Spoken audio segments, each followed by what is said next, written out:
guys. Just before I start, I want to thank everyone, John particularly, for asking me to come here. And yeah, thanks for having me. Okay, so just before I start, I just want to let you all know about how I got into IT in the first place, where it all started from. So I finished my Leaving Cert back in 2007, and I did not have a clue what I wanted to do, not a notion. So decided I'd take a year out, and for that it just so happened I ended up in a computer company, but it was absolutely nothing to do with software, nothing whatsoever. Just had to sit at a computer every day for 8 hours. But yeah, so took that year out to sit down and decide, right, what am I actually going to do with my life? And of course the year went by and I still hadn't a clue. And my manager said to me, what are you going to do? You need to decide. And I said, I don't know, I really don't know what I want to do. So he said to me, you need to get into the IT industry. And by far it was the best piece of advice I was ever given from anybody. So I did. I applied to GMIT and started there in September of 2008. And what an awful day that was. We had a meeting, I'm so used to meetings.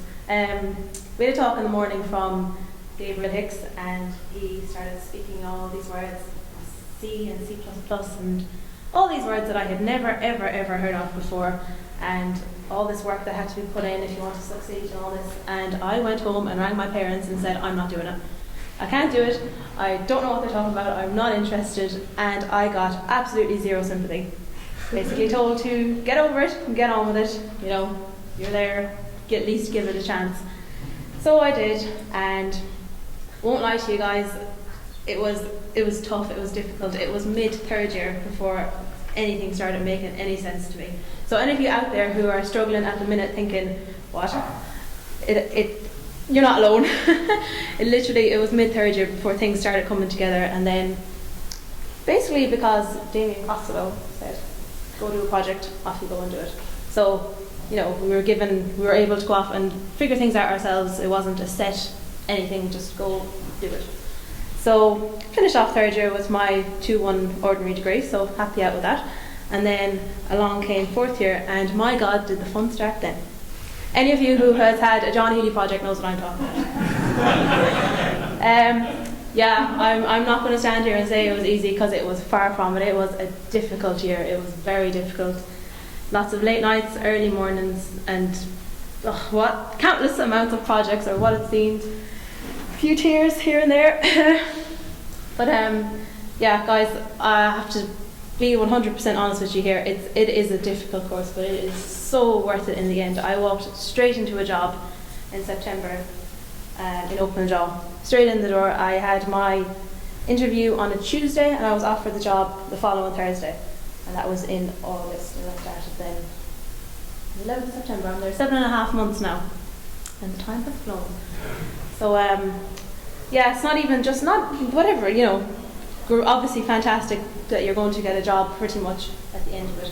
But even, you're going to make great friends with your class friends, and you end up with a really fancy title. Come on, software engineer. Who wouldn't want a title like that? Major achievements, yeah, as I said, 2-1 ordinary degree and 2-1 honours degree. A lot of companies now do look for the 2-1 honours degree, so I recommend you aim for that minimum. Yeah, current role. So I am a software engineer at OpenJaw Technologies here in Galway. It's just up in Ballybrit, so 10-minute walk from here, if even. And OpenJaw, it's a leading online travel technology partner of the world's biggest travel brands. They're just a few of our customers there. The Air Miles team is what I started on. I started my first 6 months with them, and now I'm on the VSC Voyages and SNCF. I'll speak to you a bit more about those. Just want to speak to you about what I get up to every day. So at the moment we're using Agile in OpenJaw, so we have our sprints every 2 weeks, and in fact we have a customer demo today, and they are sorting out who's doing what for the next 2 weeks. So I'll probably get left with the most lovely jobs, but no harm. So basically today, if I was there, we'd be breaking down, this has to be done for the next release. And we have our board with your to-do, doing and done. So in the to-do list goes all the user stories, and they all get broken down into anything that has to be done, any XML, XSL files, anything that has to be changed, all has to be taken note of. So you pick your task, you decide, right, I'm going to do that. You move your note over, this happens, you move your sticky note over and off you go. And then once you've all the tasks done for that, there's one card left that is story complete. And until you have done your, obviously all the development, tested it, testing is very important. It's boring, but it is very important. Then you can move your story complete over to done, and that's it, finished, or at least you hope it is. Deliver quality code, of course, that's obviously very important with coding standards up in OpenJaw. I was very lucky myself because the Air Miles team is on the other side. The Air Miles teams I started on, it's got a lot of senior developers on it, so I had, they had all made plenty of mistakes in their time, so they had helped me out loads. I was very lucky in that aspect because I was given from day one, here's how we do it. You go and do it. So there's just a few of our little languages that we use. It's very web-based, so we have to be into that XML as well. We write our tests in Java, JavaScript, HTML, all that sort of stuff. Customer project. So yeah, as I said, Air Miles, that was the team I was on for 6 months. They're a Canadian company. They work, they're a loyalty program. You book your flights, off you go, and you get points back for that you can use again for your next flight or your next trip, wherever you're going.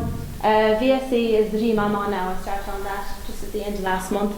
They are actually a French rail company, and at the minute they want an events section added to their website. So that's what we're working on at the minute. So you can book your train ticket and then decide, I'm going to a football match or a concert, or, well, you can when it's finished. But that's what's happening now at the minute. That's what I'm working on.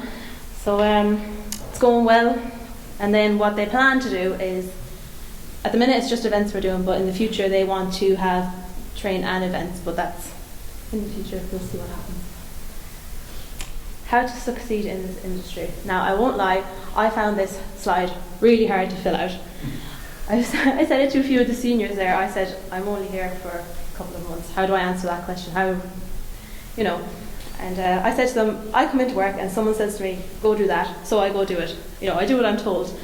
But then I thought, right, what do I actually do? What happens in that process? So communication, obviously, concentration, listen and observe, they all come in together. My team at the minute is split. Half of us are in Dublin and half of us are in Galway. So if I'm ringing up my manager and saying, I have a problem, and he says, okay, what's your problem? And I can't explain, then he's not going to be able to help me. So communication it's so important.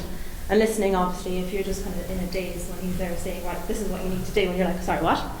So that's not going to help either. Asking questions and asking more questions.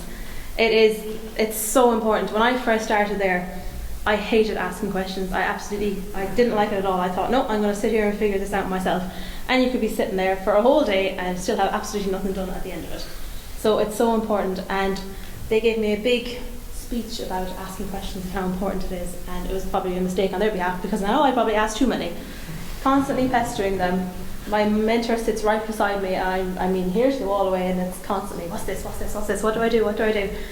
But so questions, very important. Don't be afraid to ask them. Be flexible. That's quite important here, especially now from personal experience, because obviously half the team is in Dublin. It means we take it they're in Galway now at the minute, the Dublin people, but for the next sprint in 2 weeks' time, it'll be our turn to go up to Dublin, and I can't exactly say no, don't want to. So yeah, being flexible, that's a very important part there as well. So also, something might come up in a day where you have to end up staying for an extra hour or two at the end of the day. Our times are usually, you start any time between 7 and 10, you finish any time between 4 and 7, but if something has to be done, you have to do it. Simple as.